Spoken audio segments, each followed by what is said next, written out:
बिस्मिल्लाहिर्रहमानिर्रहीम। अस्सलामु अलैकुम वरहमतुल्लाहि वबरकातुह। वेलकम माय यूट्यूब चैनल हाफिज़ शफीक। मौजूद सामीन, उम्मीद करता हूँ कि सब खैरियत और आफ़ियत के साथ होंगे। अल्हम्दुलिल्लाह, तख्ती नंबर 9 और उसका पार्ट 17वां सबक आज हम पढ़ने जा रहे हैं, जिसके अंदर हम ज़बर ज़ेर पेश, दो ज़बर दो ज़ेर दो पेश, खड़ी ज़बर खड़ी ज़ेर उल्टा पेश, हरूफ मद्दा और लीन और लफ्ज़ के आखिर में वक़्फ़ करने का तरीका, ये तमाम चीज़ें इंशाअल्लाह आप हज़रात से डिस्कस करेंगे।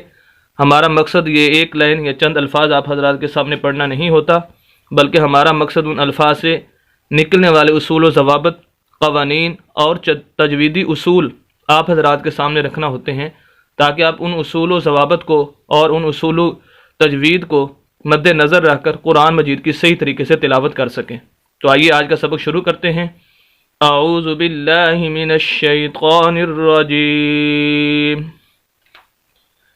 बिस्मिल्लाहिर रहमानिर रहीम। मीम ज़बर मा, फा ज़बर अलिफ वा, मफा, ज़ा दो ज़बर ज़न, मफाज़न। एक बात तो ये ज़हन में रखें कि ज़बर ज़ेर पेश वाले लफ्ज़ को ना लंबा करना होता है, ना ही झटका देना होता है और ना ही मजहूल पढ़ना होता है। नंबर 2, ये फ़ा के आगे अलिफ है और ये अलिफ मद्दा है। हरूफ मद्दा 3 है, अलिफ मद्दा, वाव मद्दा और या मद्दा। कि ऐसा अलिफ जिसके पिछले लफ्ज़ के ऊपर ज़बर आ जाए, कुरान के अंदर जहाँ भी अलिफ के पिछले लफ्ज़ के ऊपर ज़बर आएगी वो अलिफ मद्दा कहलाएगा और उसको लंबा करेंगे। अलिफ मद्दा को भी लंबा करते हैं, वाव मद्दा को भी और या मद्दा को भी। इस वजह से हम इसको मफ़ा, आगे ज़ा के ऊपर दो ज़बर, इसे तनवीन बोला जाता है। और यहाँ पर गुन्ना भी करना है, नाक में आवाज़ ले जानी है। गुन्ना से मुराद नाक में आवाज़ ले जाना, मफ़ाज़न। अगर हम यहाँ पर वक्फ़ करें तो ये दो ज़बर को हम ख़त्म कर, दो ज़बर में से एक ज़बर को हम ख़त्म कर देंगे, और क्योंकि इसके आगे अलिफ है तो उसको वक्फ़ करने का तरीका ये होगा कि एक ज़बर और आगे अलिफ जब हम पढ़ेंगे तो वक्फ़ हो जाएगा, और वक्फ़ की हालत में ये लफ्ज़ पढ़ा जाएगा मफ़ाज़ा। बल्कि ये पूरी लाइन ही आप देखेंगे कि वक्फ़ की हालत में ऐसे ही पढ़ी जाएगी, एक ज़बर और आगे अलिफ। और ये कुरान के अंदर इस तरह के अल्फाज बहुत ज़्यादा इस्तेमाल होते हैं जहाँ पर वक्फ़ किया जाता है। दूसरा लफ्ज़ है मीम ज़ेर मी, हा खड़ी ज़बर हा, मिहा, दाल दो ज़बर दन, मिहादन। यहाँ पर भी देखें ज़बर ज़ेर पेश वाले लफ्ज़ को हमने नहीं खींचना। आगे खड़ी ज़बर है, खड़ी ज़बर खड़ी ज़ेर उल्टा पेश। 3 हरकतें होती हैं, जिस लफ्ज़ के भी ऊपर नीचे आ जाएँ उस लफ्ज़ को हम लंबा करके पढ़ते हैं। तो हम इसको लंबा करेंगे, हा खड़ी ज़बर हा, मिहा। आगे फिर गुन्ना करना है दाल के ऊपर, दो ज़बर, इसे तनवीन बोला जाता है, गुन्ना होगा, नाक में आवाज़ जाएगी, मिहादन। लेकिन अगर वक्फ़ करेंगे तो एक ज़बर और आगे अलिफ पढ़ेंगे तो वक्फ़ हो जाएगा, और वक्फ़ की हालत में ये लफ्ज़ पढ़ा जाएगा मिहादा।